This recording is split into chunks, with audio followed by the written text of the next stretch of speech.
20 یا 22 اپریل 2014 میں مجھے پہلی بار یہ ڈریم میں آیا کہ میں جو خواب مجھے دکھائے گئے ہیں وہ میں لوگوں سے شیئر کروں. تو اس پہ بھی میں تھوڑا سا حیران ہوا کہ یہ اچانک کتنے سالوں کے بعد یہ حکم آنا خواب میں، یہ تو بڑی عجیب بات ہے.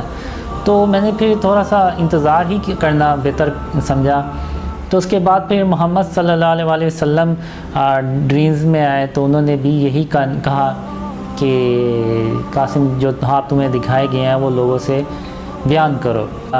دسمبر 2014 میں مجھے ایک ہی خواب میں 2 بار محمد صلی اللہ علیہ وسلم نے فرمایا کہ جو خواب مجھے دکھائے گئے ہیں میں ان کو لوگوں سے بیان کروں، اسلام کو اور پاکستان کو بچانے کے لیے.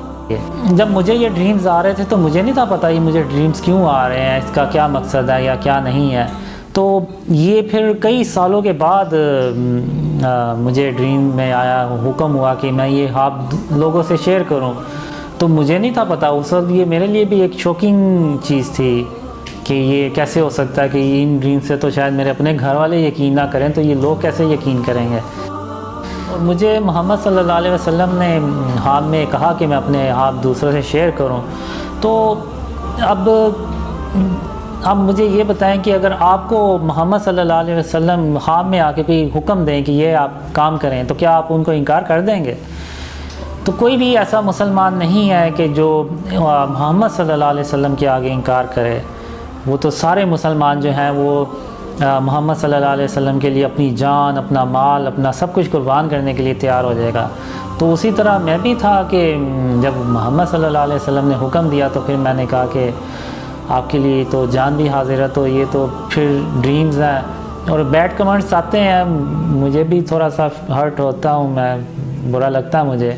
خواب تو شیطان کی طرف سے بھی ہوتے ہیں، ہمیں کیا پتہ کہ آپ کے خواب اللہ کی طرف سے ہیں؟